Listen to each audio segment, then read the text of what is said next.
임대인 정모 씨 일가로부터 전세 사기를 당했다고 신고한 피해자는 며칠 사이 300명을 넘어섰습니다. 만기가 됐는데도 전세 보증금을 돌려받지 못했거나 집주인 정 씨와 연락이 끊겨 집이 방치된 세입자들입니다.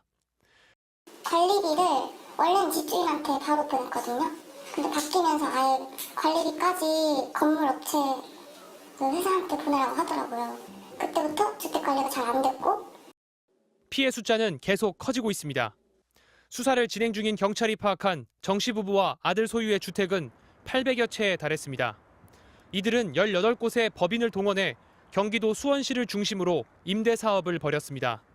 그런데 전세 사고를 막기 위해 임대 사업자가 필수로 가입해야 하는 임대보증금 보험에 가입된 집은 단 77채에 불과했습니다. 세입자가 전세보증금 반환 보험에 가입한 집도 2채뿐이었습니다. 나머지 700여 채는 사실상 보증금을 제대로 돌려받기 힘들다는 뜻입니다. 이 돈으로 2년 동안 잘 살고 아파트 가서 또 살자 이런 나름의 계획이 있었는데 이렇게 막혀버리니까. 피해자들은 정 씨 일가가 보증보험 가입 심사에 통과하지 못할 정도로 많은 금액을 대출받은 뒤 공인중개사들과 공모해 안심할 수 있는 집이라고 세입자들을 속인 것으로 의심하고 있습니다. 자신이 임대하는 건물 중에서 일부만 보증보험에 가입해서 법망을 교묘하게 피해간 것입니다.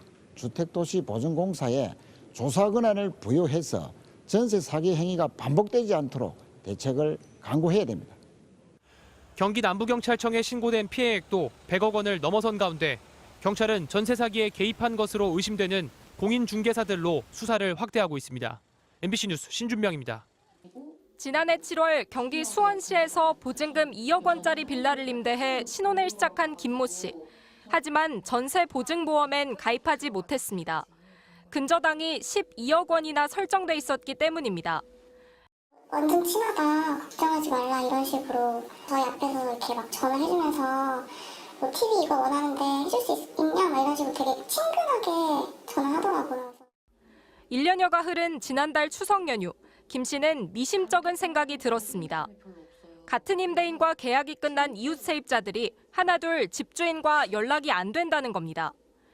나름 사기 안 당하려고 신축도 배제하고 뭐 다가구 주택 배제하고 이렇게 걸릴 줄은 조금에도 몰랐죠. 다른 세입자는 계약을 갱신하기도 했던 터라 이런 상황이 더 믿기지 않습니다. 그러니까 우리는 2년을 살았기 때문에 그런 입김치는 전혀 못 차렸는데. 임대인 정모 씨 일가는 부인까지 임직원으로 등재된 부동산 사업체를 10곳 넘게 운영 중인 걸로 알려졌습니다. 정 씨는 지난달 23일 호소문을 통해 지속적인 금리 인상 등으로 상황이 어려워진 것뿐이라고 해명했지만 사실상 잠적한 상태라는 게 피해자들의 주장입니다. 현재 경기도에 접수된 피해 신고만 177건에 이릅니다. 보증금의 80%가 대출이 묶여있고 나머지 그 20% 보증금도 제가 모았던 돈을 다 넣은 거기 때문에 지금 다른 집 구할 여력도 안 되고. 계약이 끝나고도 보증금을 못 돌려받았다는 세입자 53명이 현재 경찰에 고소장을 냈고 이들의 피해액은 70억 원에 이르는 걸로 파악됐습니다. 경찰은 임대인 정 씨 부부를 출국 금지하는 등 본격 수사에 착수했습니다. MBC 뉴스 송재원입니다. 수원 전세 사기 피해자들이 시청 앞에 모였습니다. 지금까지 파악한 예상 피해 액수가 535억 원에 달한다며 아직 집계되지 않은 세대수를 합치면 800억 원대가 넘을 거라고 주장했습니다. 피해주택의 총 세대수가 671세대임을 감안할 때 대략 810.3억 원에 달할 것으로 보고 있습니다. 피해자들은 경기도와 수원시를 상대로 전세 사기의 실태 파악과 향후 단속을 강화해달라고 요구했습니다. 정부와 정치권에도 전세 사기 피해자 인정과 구제책 마련을 촉구했습니다.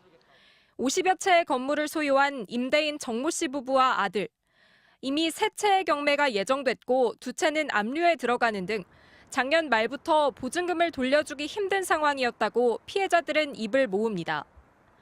지난 7월부터 세입자들과 연락을 끊는 등 사실상 잠적한 상태였지만 그 사이 새로운 임차인들을 상대로 최근까지 전세 계약을 맺어온 걸로 드러났습니다.